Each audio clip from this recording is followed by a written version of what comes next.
Terima kasih. Bismillahirrahmanirrahim. Assalamualaikum warahmatullahi wabarakatuh. Perkenalkan saya Dr. Ahmad Ibrahim. Kalau orang tahu saya Dr. Ibrahim Lintang, itu sudah branding yang terbentuk buat saya. Sebelumnya saya berdiri di sini, saya mengucapkan terima kasih. Terima kasih yang terkhusus secara pribadi kepada CEO AFC, Pak Ernest dan Michael Tentang. Dan juga kenapa saya sangat terharu, ini bukan saya buat-buat. Saya berdiri di hadapan Anda memberikan testimoni AFC, saya terima konsekuensinya. Kenapa? Saya adalah konsultan begini di network tempat lain. Saya konsultan nasionalnya. Tapi saya berbicara di sini, kenapa saya berani? Karena itu dari kata hati saya. AFC sangat luar biasa. Saya sangat berterima kasih. Beliau, mari kita sama-sama mendoakan mereka. Amin. Mereka tetap sehat, berjaya, umur panjang. Karena kita rasa, karena jasa mereka, kita bisa rasakan sehat hingga hari ini. Kenapa saya mengucapkan terima kasih yang terkhusus? Karena saya seorang dokter. Bapak saya kena diabetes kronik. Kalau saya bilang saya seorang dokter, dia kalau saya ibaratkan kendaraan itu sudah rusak berat. Tapi alhamdulillah saya sudah membaca SOP ini sebenarnya sudah lama, Pak. Dari bulan Mei saya perhatikan orang memperkenalkan saya IFC, dia sharing, saya terima. Oh, ini stem cell aktivator, connect ke saya.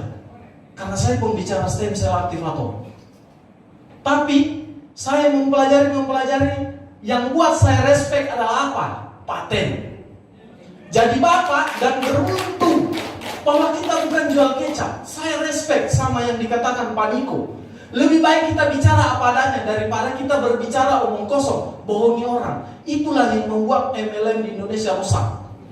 Karena itu kita hanya lihat orang 1.650.000 closing sekian.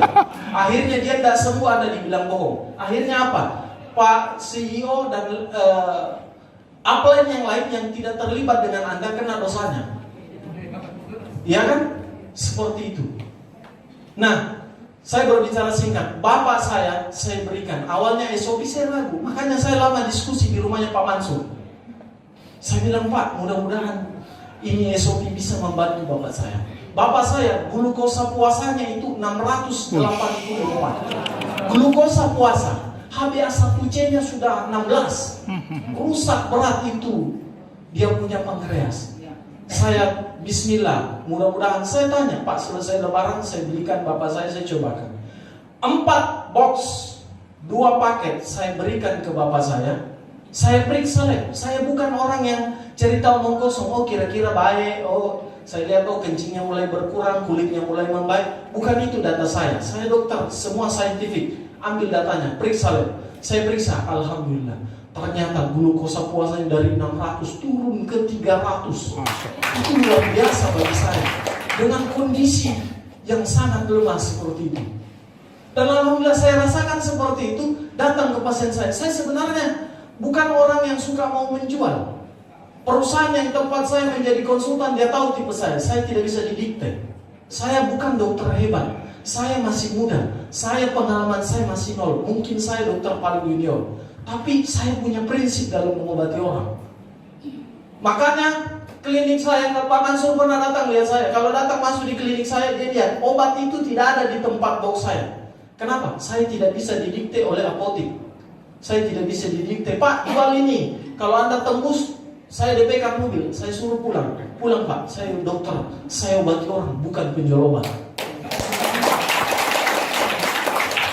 Kemudian yang kedua, maaf Pak, saya tambah dulu. Pasien saya datang, ibu-ibu, abses payudara.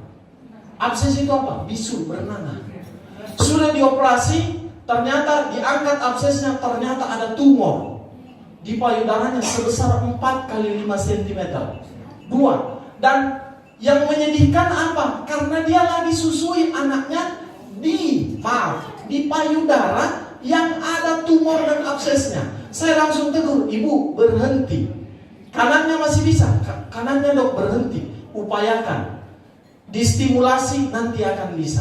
Saya tekan ini, saya terapi, dia stop. Habis itu saya minta labnya. Bu, ada tidak labnya? Dia periksa, ada lab. Ternyata dia malignansi, sudah mengarah ke ganasan. Masya Allah. Sebesar 45 cm, saya pusing keliling. Saya mau suruh kemo, dia bilang dokter saya tidak mau. Saya bilang ibu ada ini. Saya bicara apa nanya, dok? Saya bilang bu pakai ini. Kira-kira berapa lama? Saya itu orang suka menarget tinggi, tapi realistis. Saya tidak mau bu satu saset langsung sembuh hilang, enggak. Berarti saya dukun itu. Saya bilang bu, kalau saya hitung ini mungkin 3 bulan. Pakai SOP. Pakai SOP ternyata apa? Saya hanya suruh datang kontrol 1 bulan sekali. 1 bulan pertama mengecil. Mengecil 60%. Tapi saya belum suruh WC karena saya bilang 3 bulan. Ternyata bulan kedua, 2 minggu yang lalu dia datang. Saya palpasi ulang, payudaranya. Ternyata hampir sudah saya tidak teraba. Tapi saya harus komitmen dengan janji saya. 3 bulan bu, Anda periksa, saya optimis. Insya Allah itu akan hilang. Karena hanya setelah saya target 3 bulan, ternyata 2 bulan sudah mengecil. Masya Allah. Itulah kenapa saya bilang saya sangat berterima kasih. Mudah-mudahan visi beliau buat Indonesia ini lebih maju dan lebih sehat. Supaya tidak orang banyak ke rumah sakit. Nah, logikanya begini ya. Saya bicara kalau stem cell itu berdiri bulu kuduk saya. Kenapa saya bilang? Di situ saya lihat penciptaan Tuhan yang sungguh luar biasa. Saya punya kenalan orang yang punya lab stem cell di Makassar. 1 kali injeksi 180 juta. Dia evaluasi tiap 3 bulan. Anda 20 juta. Berapa baginya Pak? 180 dibagi 9 jadi 20 juta.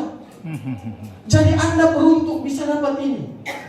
Mudah-mudahan visi beliau memang tidak dijanjikan kesehatan, tapi membaik. Betul tadi, kesembuhan hanya milik Allah. Tidak ada. Saya berani garansi kalau ada profesor yang menjamin garansi pasiennya 100% sembuh, hari ini saya robek ijazah saya di depan Anda. Karena tidak ada, karena sudah profesor lebih pintar daripada Tuhan. Saya tahu kata-kata saya ini kalau Anda caption, Anda save, itu saya terima konsekuensinya. Tapi saya bicara apa adanya. Memang seperti itu jadinya. Saya kira cukup. Terima kasih.